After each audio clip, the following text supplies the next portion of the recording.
Today's painting is by Rogier Van Der Weyden, and it's the Deposition from the Cross, painted in 1435.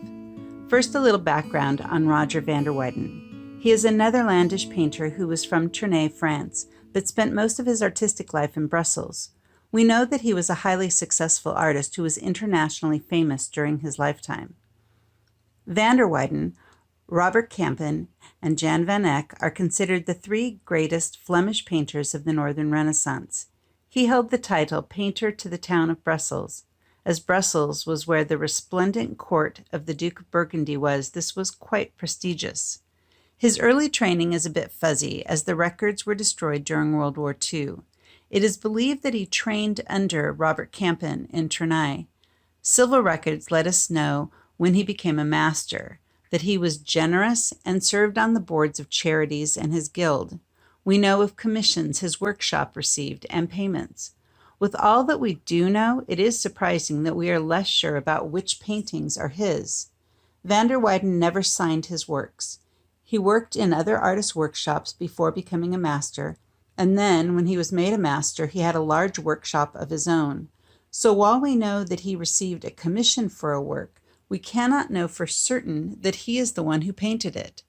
During the 19th century in particular, his works were attributed to others. In recent years, art historians have struggled to piece together his body of work, combing through records, comparing brushstrokes and developments, even analyzing the wood used.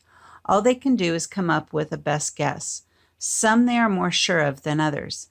That said, it is agreed that Rogier Van Der Weyden painted the Deposition from the Cross. The painting was commissioned for an altarpiece for the Leuven Guild of Archers for their chapel. Many art historians consider it the most influential work of the 15th century, certainly one of the most dramatic religious paintings of its era. A story that can become so overly familiar that it loses its power is made fresh in Van Der Weyden's hands. His works have been described in great detail by Italian humanists, and his figures, particularly the swooning Virgin Mary, were emulated for the next 200 years by artists in France, Germany, Italy, and Spain. There are several unusual elements to this painting, given its historical context. Van Der Weyden was an accomplished landscape artist, as we can see in any number of his other works. Northern Renaissance painters were known for their mastery of realistic landscapes. Yet in this painting, Van Der Weyden has chosen an almost Byzantine gold backdrop that sets our figures into a cramped, closed-in space. They are in a gilded box whose realness is emphasized in subtle ways. If we look at the top of the painting, where the young servant has climbed the ladder to help remove Christ from the cross, we can see that with one hand he is clutching the bloody nails that he has had to remove to get Christ down. The tip of one of these nails is protruding over the top of the box frame, coming out of the picture frame and into our world. Additionally, it appears that his sleeve has gotten caught on some of the tracery. This device for the composition can appear strange, but familiar to the imagination of a viewer in the 1400s. The theatrical staging is similar to Eucharist plays that were presented in churches. The tableau vivant was a practice of staging people as if they were sculptures to tell a story, and then pulling back a curtain to reveal the tableau. The same is true here. We have a shallow stage and figures who have been carefully arranged as a sculptural frieze, although one would not want to be an actor in this particular play, as that would require holding Christ's body still and the Virgin Mary stopping mid-swoon. Our painting suggests a great deal of movement, but time has stopped and this one moment of anguish is caught. Just as Baroque artists will do over 150 years later, Van Der Weyden has pushed all of the action to the front of the space, forcing us to observe and identify with the grief of Jesus' friends.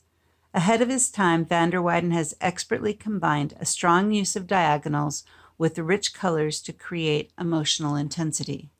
The painting is large, allowing the artist to paint the figures life-sized. That and an obsessive attention to detail give us a realism on a grand scale that cannot fail to move the viewer. Northern painters were known for their ability to paint textures and for their focused attention to details. In this painting, this is best illustrated in the beautiful brocade coat of Joseph of Arimathea. We feel if we were to reach out and stroke the fabric, we know just how it would feel.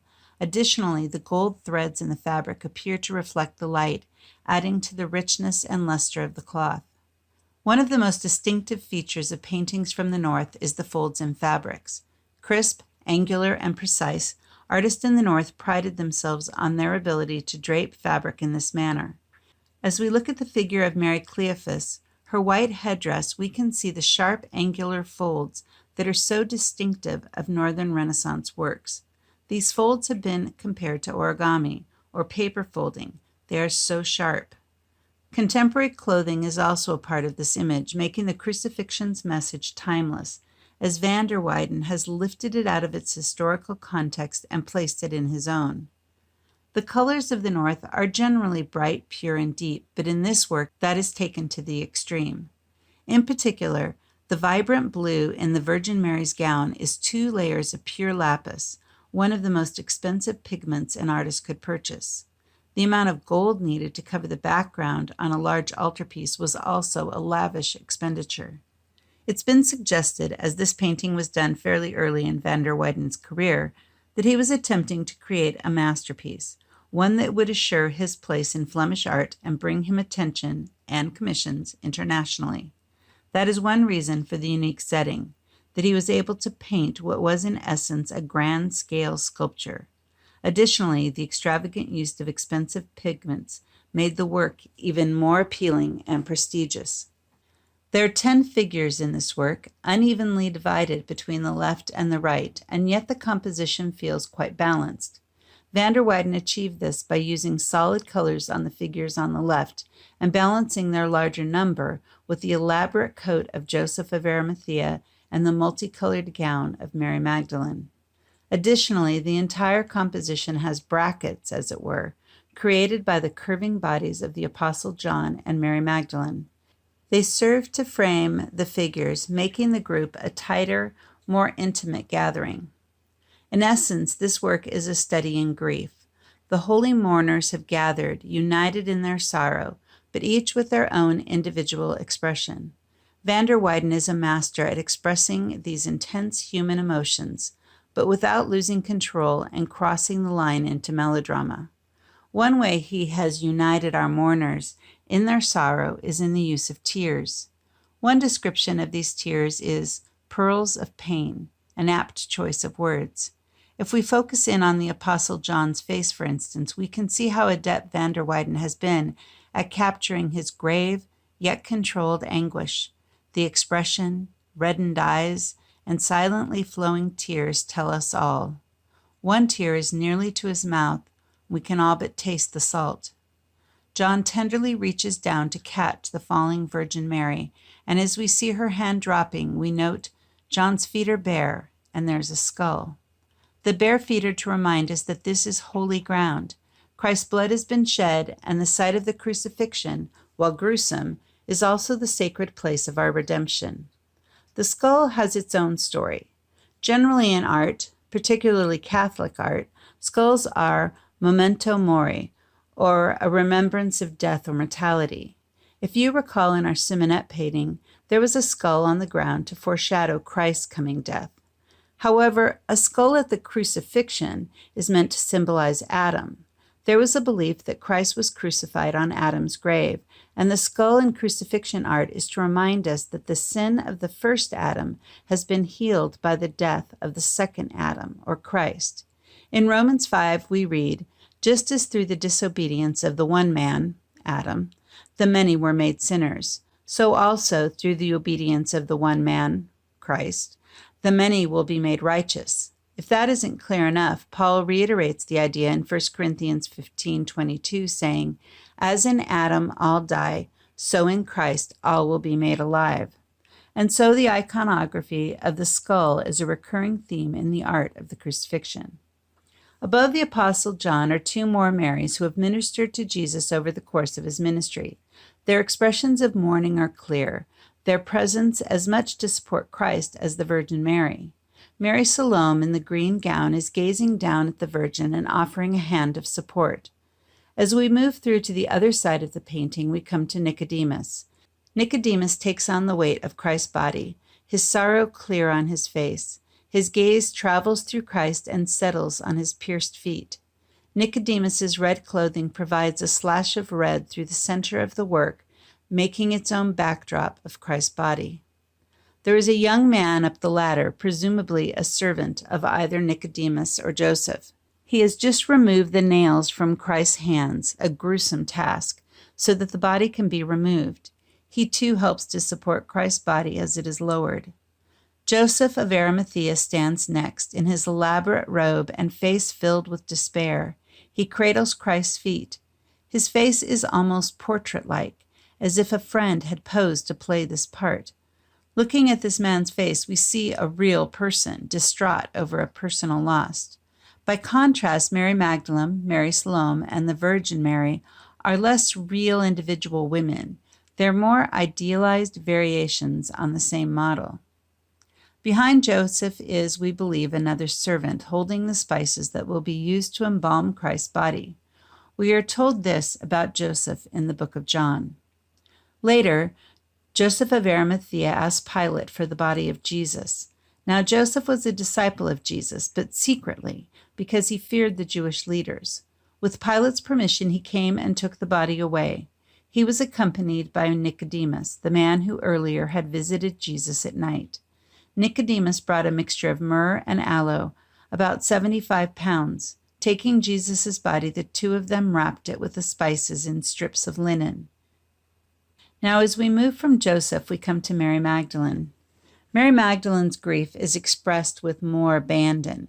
She has been frozen in time in a contortion of pain, hands and arms raised awkwardly, body twisted and head bowed as she stares at Christ's pierced feet. Her pain is palpably real.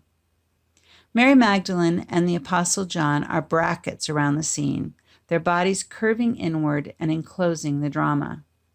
Finally, we come to the two central figures in our tableau. Christ's body makes a bold diagonal line across the center of the painting, his pale flesh contrasting with the rich colors behind him. His head lolls down, the crown of thorns pushed painfully onto his skull, piercing his skin and an ear. Christ's arm falls in what will become a recognizable pose when artists want to denote martyrdom. Aside from the wounds to his hand, feet, and side, his body is unblemished, showing no signs of the beatings he's endured. Echoing Christ's posture is his mother, the Virgin Mary. As he falls from the cross, physically dead, she falls to the ground, perhaps emotionally dead. The mirroring of their positions causes the viewer to connect emotionally with the painting. A mother watching her son die is a human story and reminds us of Christ's humanity. This is not the Jesus who will sit in heaven, or even the Virgin Mary portrayed as the Queen of Heaven. This is a dead child and a mother overcome with loss. The image of the swooning Mary is an image that would resonate with artists across Europe, and that is the image that prevails in portrayals of the Passion for several hundred years. This image will change during the Counter-Reformation, when the Church will decree Mary must be shown strong and resolute, not falling into a swoon. Mary's face is deathly pale, paler even than Christ, denoting her virginal purity and her taking on the sufferings of Christ. The white, winding loincloth that winds around Christ's body has an interesting ruffled edge. This same cloth makes up the headpieces of both the Virgin Mary and Mary Magdalene. The two bodies are each presented in a graceful curve, suggesting an archer's bow. In the Middle Ages, a crossbow was a common metaphor for Christ on the cross. The bow is the cross, and the string is Christ's body, strained and stretched in his suffering. Henrik von Neustadt, a poet at the time of this painting, wrote, "He was laid out on the cross. There were his pure limbs, and his arms drawn like the string of a bow." The body's allusion to a bow was fitting imagery for an altarpiece that was going into the chapel for the Guild of Archers. Van der Weyden included an additional crossbow in the tracery in the top right corner of the work as well. Christ and the Virgin Mary's body are on a downward vertical movement that is to foreshadow Christ being lowered into the grave. The Virgin echoes his movement. In a similar way, we know that Mary has just fainted and that in a few moments she will rise. In the same way, in a few days, Christ will also rise.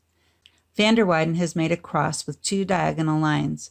The first, that is Christ's body, is hard to miss. The second is one that is much more subtle, but obvious once you see it. Joseph of Arimathea's gaze gives us the meaning of the entire painting. If we follow Joseph's gaze, we see that it runs through Christ's hands, then through Mary's hands, and finally to the skull.